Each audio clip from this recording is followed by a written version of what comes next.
We're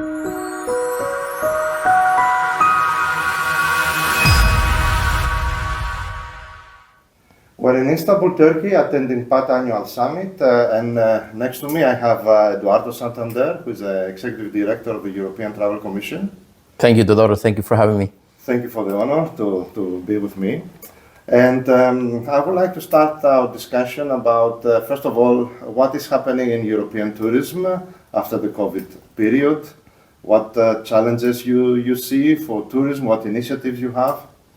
Well, we have a lot of initiatives, and thanks for the opportunity also to explain also how important international cooperation is these days. We live definitely in uncertain times, uncertain that can be translated into also opportunity. Why I'm saying that is we learned a lot from COVID, maybe not enough. I always say this with a little of pain in my back, as we thought tourism will be something different after COVID everywhere in the world. We thought that we will have, of course, a research of travel. Travel will bounce back, and it did massively, mostly in well-known destinations. We're almost back at 2019 levels, at least in Europe, in almost all tourism destinations.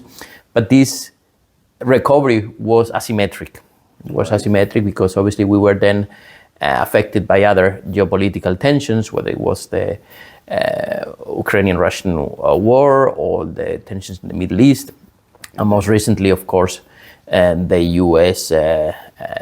trade tensions, with the rest of the world.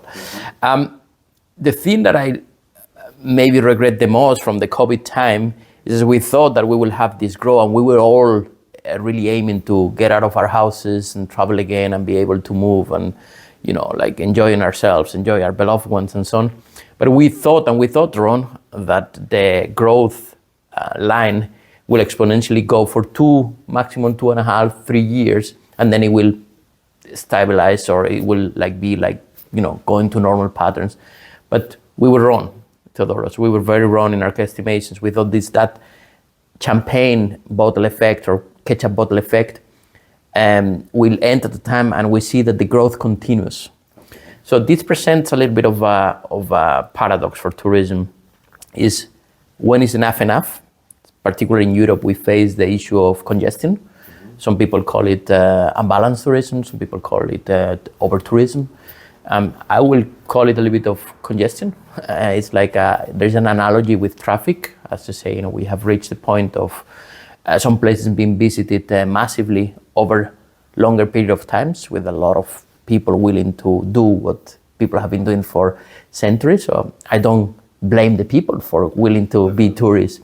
But and this is not a game of blaming, we have to agree among international partners that we have to start managing tourism, not only promoting it, not only nurturing it, not only creating more synergies here and there, but what we have to learn is how are we going to calibrate tourism in the world according to the needs of today's society, learning from the mistakes of the past and the challenges of the future.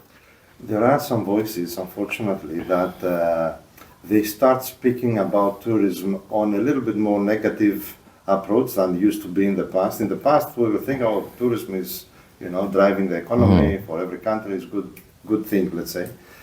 But now they are speaking, as you mentioned, over tourism, bad management of tourism flows, or maybe tourism is not as much sustainable as we were thinking. How are you dealing with those issues in ETC?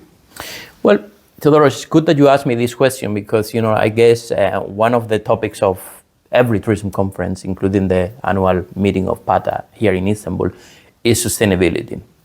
You're a Greek national, so, semantics matter a lot. Sustainability, if you break down the word, is the ability to sustain. But what do we want to sustain? Do we want to sustain a revenue profit-driven business that, it's flourishing, it's creating jobs and opportunity and economic growth for sure? Or do we want to sustain something else, a model that it's more meaningful, that is regenerative, that it's giving back to the local population, that is giving back, to the communities, it's giving back also to the tourists, an experience that is rewarding for their lives, and it's not only just a commodity. And this is where I think we have to establish a little bit of a controversy, which is which model do we want to sustain? Because we say we want something, but we do the opposite. And this is where tourism stands. It's a crossroads. We have to define, there is no golden middle here. You have to decide whether you go left or you go right. And this is a difficult decision to make for decisions. Also, the life cycle of tourism destination is very, very, very different. In Europe, we have very mature destinations, France, Italy, Spain, Greece, to a certain degree. They've been there in the map for many, many, many decades for people to travel to. But then you have Asian destinations that are very new on the map, or they are flourishing now, and they have been tremendous investments and putting a lot of effort in developing infrastructure, in attracting in foreign investment, in building new airports, building new ports, and so on and so on. And they also would like also to have a little bit of a share. So here is this kind of complicated balancing act to try to to calibrate. Remember those old switchboards in the audio studios where you have like many buttons. Yeah. So here we have to really through international cooperation start playing a little bit of a music together. Do you share the same opinion with Peter Simon, the chairman of PATA, that we heard him yesterday on his opening remarks, mentioning that we should start thinking about changing the way we measure tourism, the metrics we use, arrivals, overnights, expenditure. We have to start measuring different things, different values? Absolutely. And this is not a question that I would consider essential, but it's existential. Okay. Tourism cannot be measured in terms only of unlimited growth. We know, no matter which economic model used from the wildest capitalism to the wildest communism, those models are based in unlimited resources. And guess what? We know that the planet has not unlimited resources. This is maybe an exercise that we all have to do as individuals, that we have to consume responsibly. And that belongs also to the role of DMOs like ETC, like PATA and associations, but also individual at a national, regional and local level, to not only educate demand, say we need this, to adapt to the new market, but also not only educate supply, but the demand too. We need also to tell people what is right and what is wrong to do while traveling. And I think there is a gap there, Theodoros. It's very important to understand that individuals are human beings with the capability to learn and to change behavior. And this is where we stand right now. We need a change of behavior at an individual level that will also have this domino effect of a collective force for change there. It will take time. Yes, I'm not naive here saying this is just an exercise of a couple of days or a couple of years. This is not the case because, it's a pattern that has to be embedded in commercial activities, in promotion activities, but also in advocacy activities. And here with advocacy, it's very important, to come back to the major issues that we have on, connectivity. Connectivity between Europe and Asia is fundamental for flows because, planes go from A to B, from B to A. So, and that's very good for the exchange of knowledge, for the exchange of experiences, for the exchange of cultural habits and so on. So this is what we said. I think you've heard that, Theodoros, so often in conferences that tourism is a force for good, it's a catalyst for peace. Yeah, that's all good. Philosophically speaking, it's very good. It's theoretically good. But in real economic and social terms, it's not so easy. And this is where we have to be conscious that there have to be a new ways to measure the capability of tourism to provide that, or to be that catalyst for cohesion, for social peace, for economic development, for alleviating poverty, and for, making societies better and better and better. And this is, I do agree with Peter, that we need to come with indicators that are naturally not on our shelves. It's not that we can handle them directly because we have them we're not talking about overnights, arrivals, expenditure. They're important indicators, but we are talking about like energy consumption. We are talking about like water resources. We're talking about something very important, perception of destination, perception of the traveler. What is the equation here between expectation of reality? You know, some people go to places in Europe or in Asia and then they come home a little bit disappointed because it was too crowded, because the service was not good, because it was not worth it. It didn't look like in the picture, and so on and so on. So you see that in this kind of digitalized world, which, you know, we live in a parallel reality, we need to come to terms that we have to provide a message that is real to the people.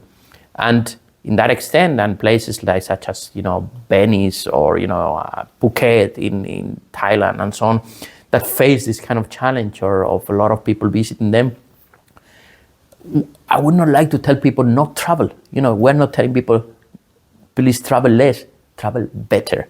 And to travel better, you need to know how. And this is where I come back to the education, you know? And you need to have the resources because, for example, you know, people who are speaking a lot about sustainability, they support that the short-haul flight, for example, they should cut off, or we should minimize them as much as possible. But then what other means you have for traveling? Exactly. Maybe in France you have the TGV, but it's not the case in every country.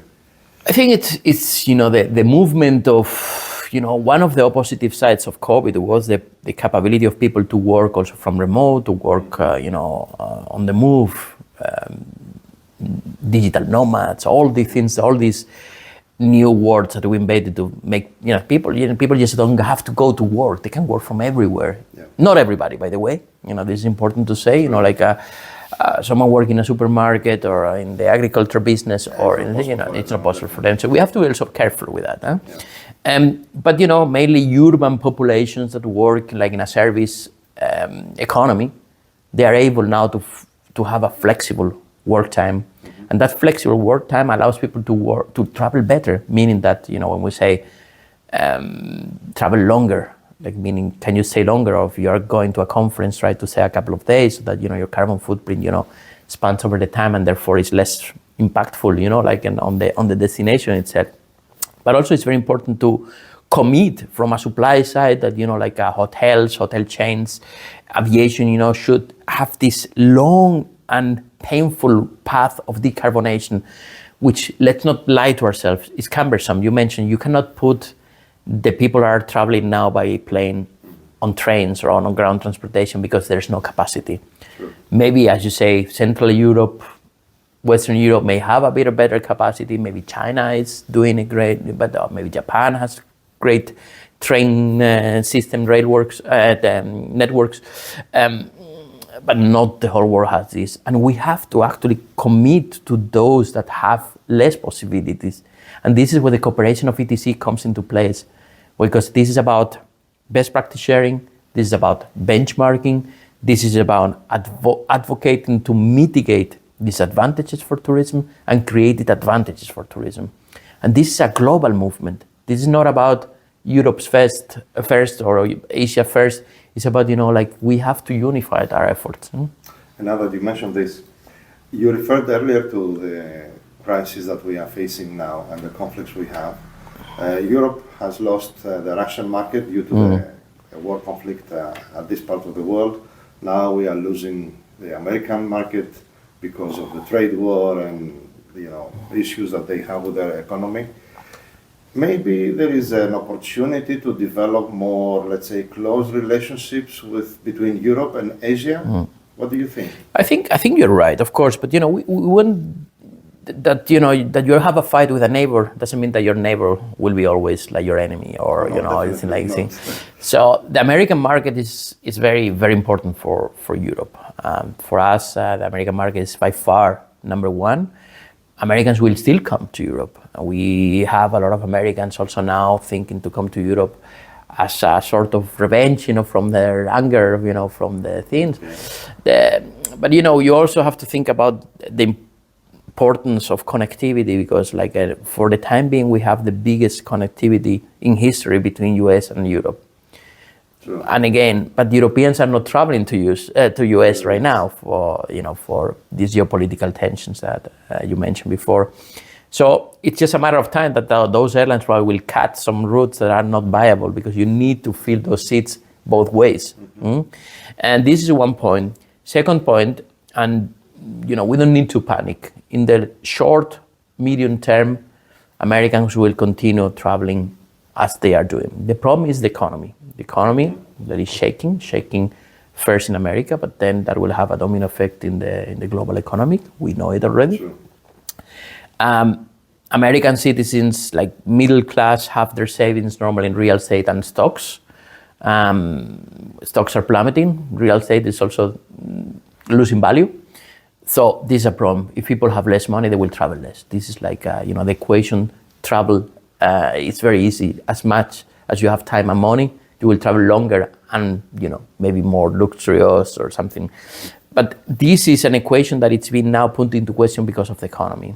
And we reckon that the biggest factor here will not be a political issue, but rather that, if the markets plummet, if the people, starting feeling that their savings are going, they will not be able to travel. And this creates an opportunity between Europe and Asia. Yes, it does. I think Europe has been always looking east. Since the early 2000s, we know that the world is shifting to the east. This is something as unstoppable. The hegemony of Europe as the place to be and so on. It's being obviously a bit transferred to the east with a lot of knowledge, and and I think the cooperation between PATA and ETC is instrumental and essential for this. We need to understand better what the next generation, because you and me can be traveling in a way, but I'm talking about our children and the children of our children, because we know that the needs are changing also from a human aspect, and the people would like to see and do different things compared to our generation. And this is where research, development, all these programs are essential to be in conjunction with a global movement. Whereas Asia and Europe have to go hand in hand. And it's also a matter of size. The population of Asia is still booming, whether it's China, whether it's India, Southeast Asia, we see the huge potential of people that have yet to travel, and they haven't been abroad outside maybe their regions or their places. So you see, and we have to be committed to them, and we cannot tell them in 10 years, no, you cannot travel because we destroy the planet, that will be very, very, very unfair to the younger generations, say now you have to travel only with virtual reality or with AI or something. I think people, I hope we'll not go to that. This is a human right, this is a human need. If you want to, be a little bit excited, maybe it's not a human right, and right now on the Carta of the human rights, but I see that if we learned something from the last crisis, and we live in that festival of crisis all the time, we have to accept the reality that we have to change if we want to achieve, the targets from the United Nations of the SDGs. If we want, and for that, there's only one path. It's the path of cooperation and multilateral relations. So even if America now is doing crazy things, fine, they will not do it for too long, as the insulation doesn't work. We know that. I'm very, very optimistic. I think human beings have the extreme capability to make things wrong, but then to make them well, and to repair the mistake, and to keep progressing and looking forward. I think that is the right point to stop this discussion. Very with good. This positive message. Thank you very much for being with me and sharing your opinion. You're very welcome. Thank you. Thank you.